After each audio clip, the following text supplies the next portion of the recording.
Chapter 49. 2 days after Mr. Bennet's return, as Jane and Elizabeth were walking together in the shrubbery behind the house, they saw the housekeeper coming towards them, and, concluding that she came to call them to their mother, went forward to meet her. But, instead of the expected summons, when they approached her, she said to Miss Bennet, "I beg your pardon, madam, for interrupting you, but I was in hopes you might have got some good news from town, so I took the liberty of coming to ask." "What do you mean, Hill? We have heard nothing from town." "Dear madam," cried Mrs. Hill, in great astonishment, "don't you know there is an express come for master from Mr. Gardner? He has been here this half hour, and master has had a letter." Away ran the girls, too eager to get in to have time for speech. They ran through the vestibule into the breakfast room, from thence to the library. Their father was in neither, and they were on the point of seeking him upstairs with their mother, when they were met by the butler, who said, "If you are looking for my master, he is walking towards the little copse." Upon this information, they instantly passed through the hall once more, and ran across the lawn after their father, who was deliberately pursuing his way towards a small wood on one side of the paddock. Jane, who was not so light nor so much in the habit of running as Elizabeth, soon lagged behind, while her sister, panting for breath, came up with him, and eagerly cried out, "Oh, Papa, what news, what news? Have you heard from my uncle?" "Yes, I have had a letter from him by express." "Well, and what news does it bring, good or bad?" "What is there of good to be expected?" said he, taking the letter from his pocket. "But perhaps you would like to read it." Elizabeth impatiently caught it from his hand. Jane now came up. "Read it aloud," said their father, "for I hardly know myself what it is about." Gracechurch Street, Monday, August 2nd. My dear brother, at last I am able to send you some tidings of my niece, and such as, upon the whole, I hope it will give you satisfaction. Soon after you left me on Saturday, I was fortunate enough to find out in what part of London they were. The particulars I reserve till we meet. It is enough to know they are discovered. "I have seen them both, then it is as I always hoped," cried Jane. "They are married." Elizabeth read on. "I have seen them both. They are not married, nor can I find there was any intention of being so, but if you are willing to perform the engagements which I have ventured to make on your side, I hope it will not be long before they are. All that is required of you is, to assure to your daughter, by settlement, her equal share of the £5,000 secured among your children after the decease of yourself and my sister, and, moreover, to enter into an engagement of allowing her, during your life, £100 per annum. These are conditions which, considering everything, I had no hesitation in complying with, as far as I thought myself privileged, for you. I shall send this by express, that no time may be lost in bringing me your answer. You will easily comprehend, from these particulars, that Mr. Wickham's circumstances are not so hopeless as they are generally believed to be. The world has been deceived in that respect, and I am happy to say there will be some little money, even when all his debts are discharged, to settle on my niece, in addition to her own fortune. If, as I conclude will be the case, you send me full powers to act in your name throughout the whole of this business, I will immediately give directions to Egerton for preparing a proper settlement. There will not be the smallest occasion for your coming to town again, therefore stay quiet at Longbourn, and depend on my diligence and care. Send back your answer as fast as you can, and be careful to write explicitly. We have judged it best that my niece should be married from this house, of which I hope you will approve. She comes to us today. I shall write again as soon as anything more is determined on. Yours, etc. E.D.W. Gardner. "Is it possible?" cried Elizabeth, when she had finished. "Can it be possible that he will marry her? Wickham is not so undeserving, then, as we thought him," said her sister. "My dear father, I congratulate you." "And have you answered the letter?" cried Elizabeth. "No, but it must be done soon."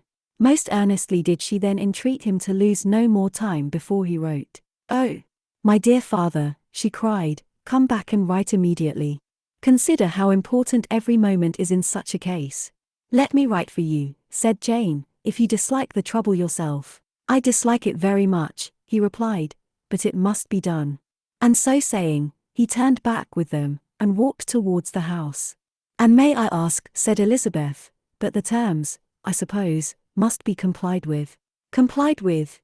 I am only ashamed of his asking so little." "And they must marry. Yet he is such a man." "Yes, yes, they must marry." There is nothing else to be done. But there are two things that I want very much to know. One is, how much money your uncle has laid down to bring it about, and the other, how am I ever to pay him? Money. My uncle, cried Jane, what do you mean, sir? I mean, that no man in his senses would marry Lydia on so slight a temptation as 100 a year during my life, and 50 after I am gone. That is very true, said Elizabeth, though it had not occurred to me before. His debts to be discharged, and something still to remain. Oh, it must be my uncle's doings. Generous, good man, I am afraid he has distressed himself. A small sum could not do all this. No, said her father, Wickham's a fool if he takes her with a farthing less than £10,000. I should be sorry to think so ill of him, in the very beginning of our relationship. £10,000? Heaven forbid! How is half such a sum to be repaid? Mr. Bennet made no answer, and each of them, deep in thought, continued silent till they reached the house. Their father then went on to the library to write, and the girls walked into the breakfast room. And they are really to be married, cried Elizabeth, as soon as they were by themselves. How strange this is! And for this we are to be thankful.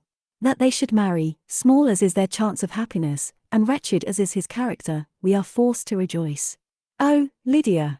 I comfort myself with thinking, replied Jane, that he certainly would not marry Lydia if he had not a real regard for her. Though our kind uncle has done something towards clearing him, I cannot believe that £10,000, or anything like it, has been advanced. He has children of his own, and may have more. How could he spare half £10,000? If he were ever able to learn what Wickham's debts have been, said Elizabeth, and how much is settled on his side on our sister, we shall exactly know what Mr. Gardiner has done for them, because Wickham has not sixpence of his own. The kindness of my uncle and aunt can never be requited.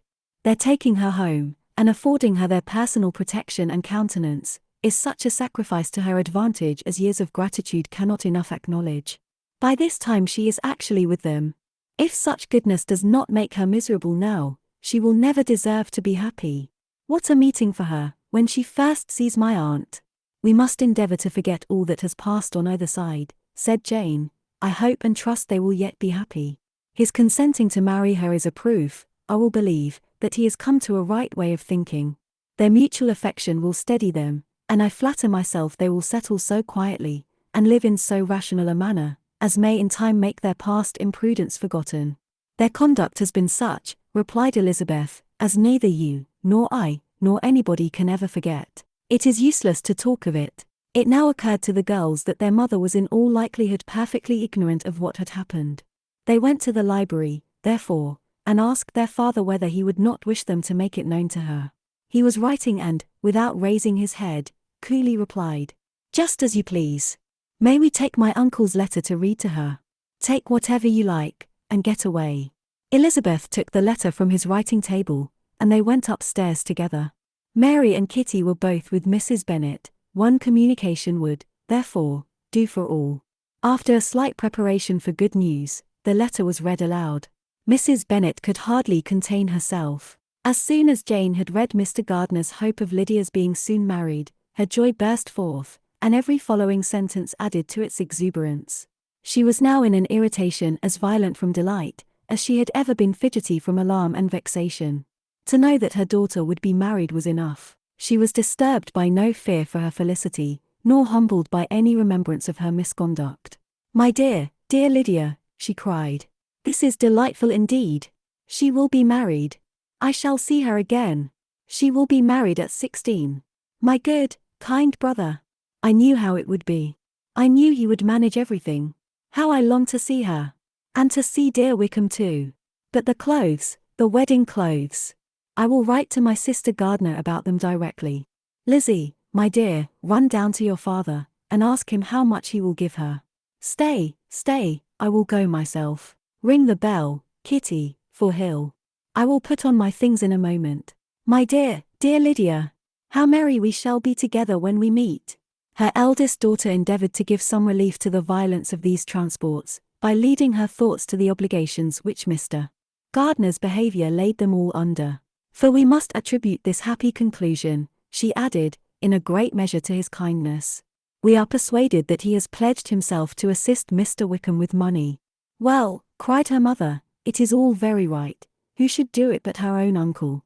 If he had not had a family of his own, I and my children must have had all his money, you know, and it is the first time we have ever had anything from him, except a few presents. Well, I am so happy. In a short time I shall have a daughter married. Mrs. Wickham. How well it sounds! And she was only 16 last June. My dear Jane, I am in such a flutter, that I am sure I can't write, so I will dictate, and you write for me. We will settle with your father about the money afterwards, but the things should be ordered immediately." She was then proceeding to all the particulars of calico, muslin, and cambric, and would shortly have dictated some very plentiful orders, had not Jane, though with some difficulty, persuaded her to wait till her father was at leisure to be consulted. One day's delay, she observed, would be of small importance, and her mother was too happy to be quite so obstinate as usual. Other schemes, too, came into her head. "I will go to Meryton," said she, "as soon as I am dressed, and tell the good news to my sister Phillips. And as I come back, I can call on Lady Lucas and Mrs. Longitude Kitty, run down and order the carriage.